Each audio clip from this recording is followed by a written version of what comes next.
forbid you are sitting in this place saying, I don't care about legacy. You need to care about it because somebody's got to live in the life you have. You are passing something down whether you want to or not.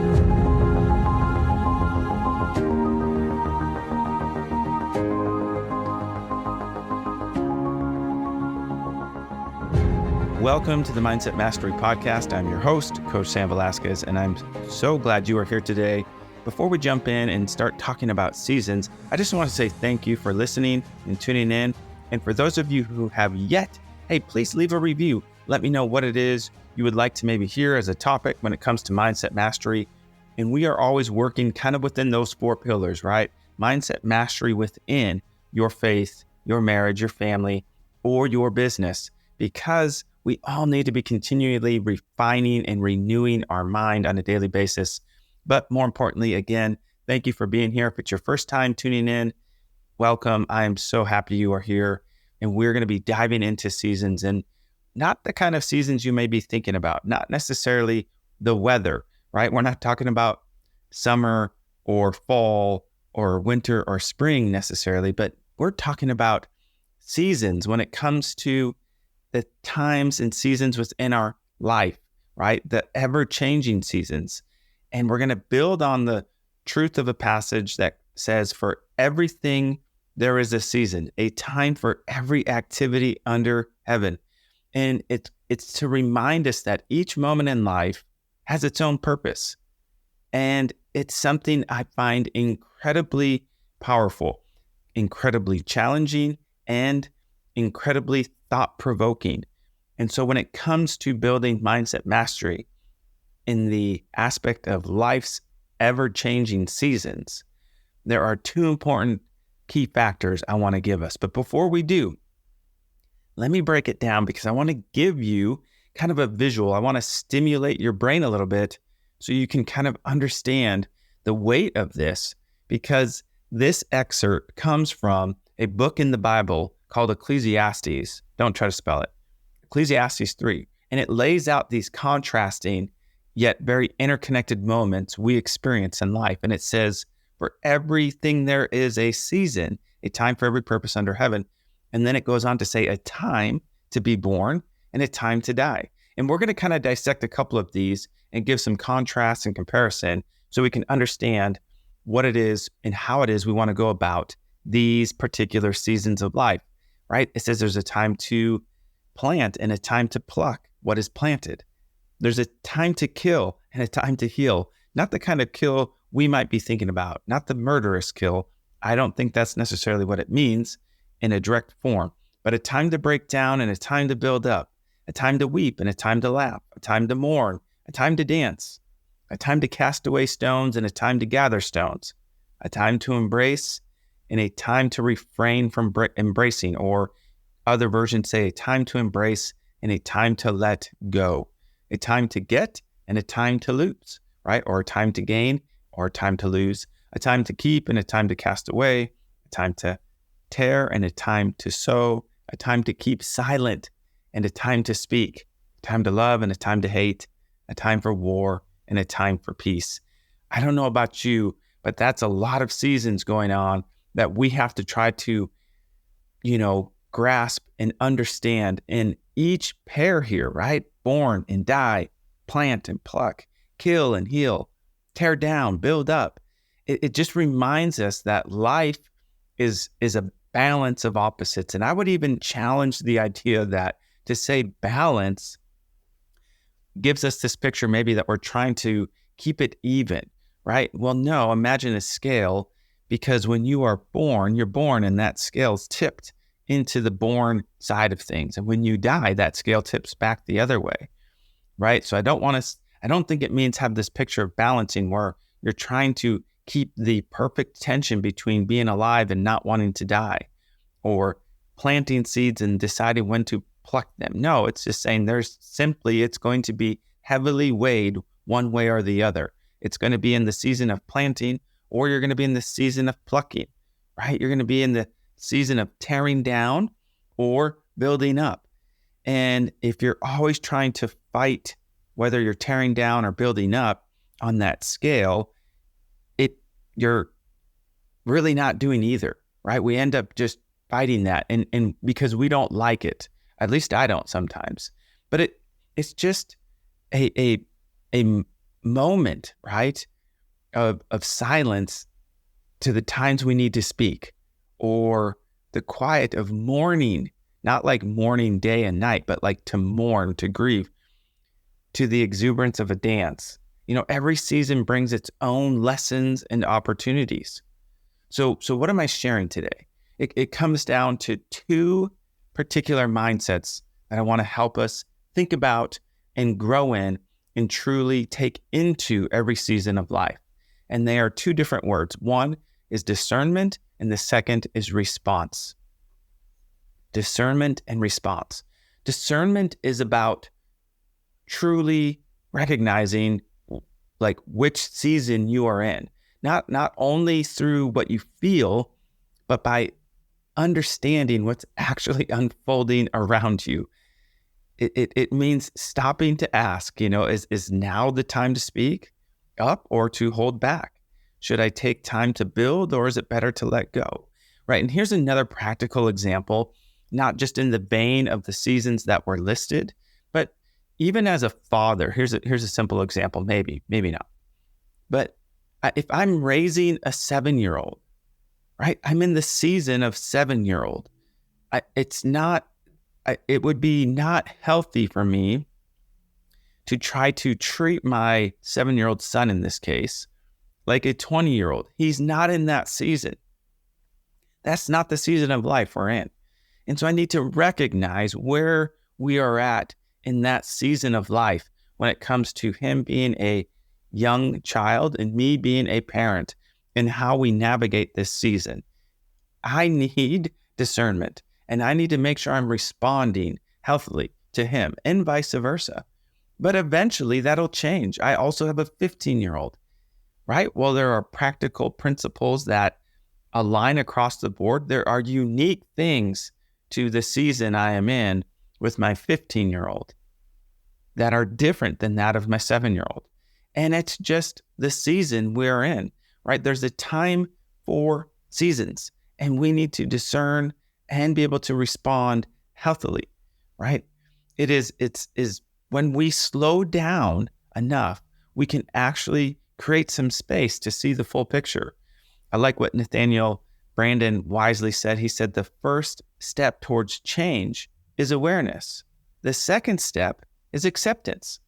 It's acknowledging that our current season is the first step towards meaningful growth, right? And if we can discern that and respond properly, we then will have growth. And it's so important because we are in so many seasons of life. And I don't want us to only think internally and as if looking only to our own lives. Imagine how many people you come across in your day-to-day life that are going through a season that you have no awareness of. And that could be a whole nother podcast, but I'm just going to preface it because I think it's important that we become aware of not only our own seasons, but when we can and healthily be aware of other people's seasons, because it helps us navigate then with discernment and properly respond to the season they are in, right? So discernment. And the second thing is response, right? How do we respond to the seasons? Once we truly understand the season we are in, the next question is, how do we act? How do we respond? I don't know about you, but there are many times I have responded not great in certain seasons of life. And I say that transparently and honestly and openly because it's just true. However, right, if we choose to respond healthily, then we can choose to show up with patience, with boldness, with grace. It's about knowing when to accelerate, when to pause. We need to adjust our pace, our prayers, our plans, that to align with the rhythm of life. I want to rephrase that. It helps us to align with just the season we're in. Sometimes the rhythm isn't really rhythmic. It can be bumpy. It's just a mess. But because we're slowing down or taking time to use discernment and consider how we're to respond, it can be more healthy. I like what Chuck Swindoll says. He has a great perspective. He said, life is 10% what happens to us and 90% how we respond to it.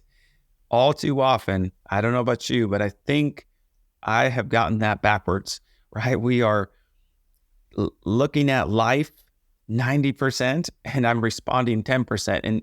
And here's why that doesn't work well. When I respond with my 10%, it's normally the ugly. It's normally the not great response.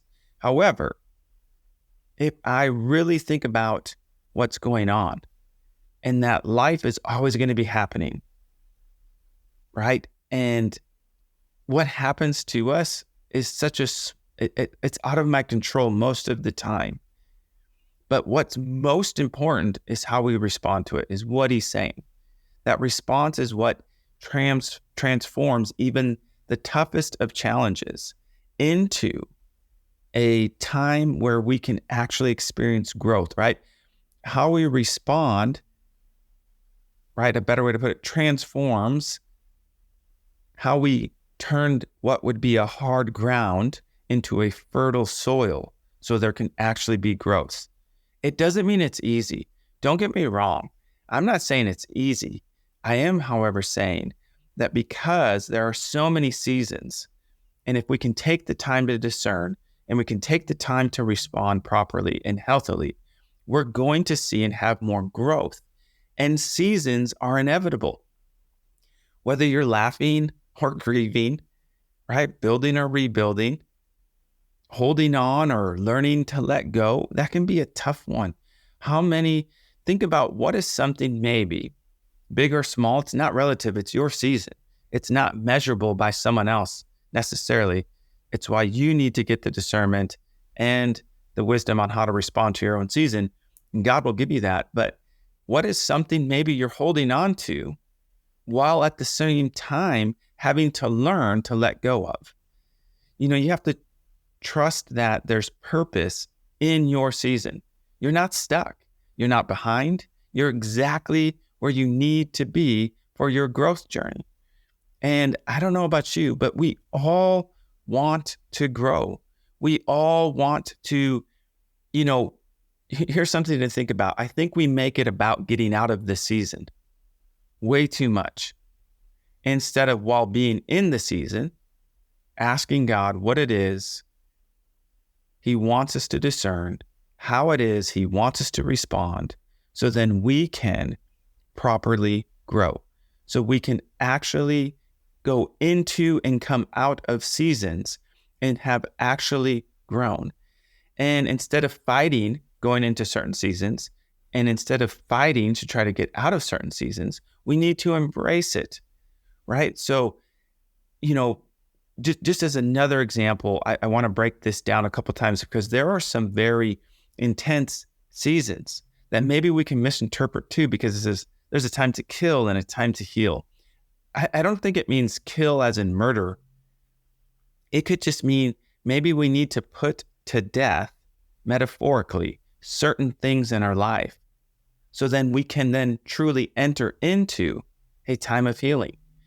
Maybe you want to heal from something, but you're unable to heal from it because you haven't put to death, you haven't killed that thing off. And again, metaphorically speaking. So what is it? This could also allude to there's a time to embrace and a time to let go or to refrain from embracing. Maybe there are certain relationships in your life. Maybe there are certain people that you've embraced, but now is a time to refrain from embracing. And you need to discern that, and you need to respond in your own time and season, right? There's a time to get and a time to lose.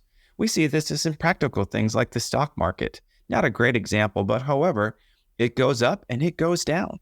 There's just times where it seems like you have an abundance and times where maybe you feel like there's lack, right? We're not always going to be just on an upward trajectory. And I think that what this is alluding to for us when it comes to mindset mastery, when it comes to understanding the two important elements of when we go into seasons, that we discern the season and we learn how to respond properly to this season is that there will always be seasons of ups and downs, right? The mountaintops and the valleys as it's expressed. And so remember that this today is simple to remind us to stay rooted, to stay discerning, and to respond with a healthy heart. The seasons of our lives are inevitable. It's the growth, though, that turns everything in our lives, right? Every moment, good and challenging, into an opportunity to evolve, per se. To grow, not to just try to find a fancy word, but so evolve or grow, whichever you want to use. But it's an opportunity. And so we have to learn to sometimes embrace the season and other times let go of the season. Maybe you're in a season that you absolutely love and you're trying to hold it and you're trying to protect it and all of these things. And maybe God's saying that season needs to come to an end. Not because I want to put you in a season that's not enjoyable, but because I want to put you in a season so you can actually grow in discernment and in response and ultimately grow altogether, right? No matter which season you're experiencing, you're growing. And that in any season is enough.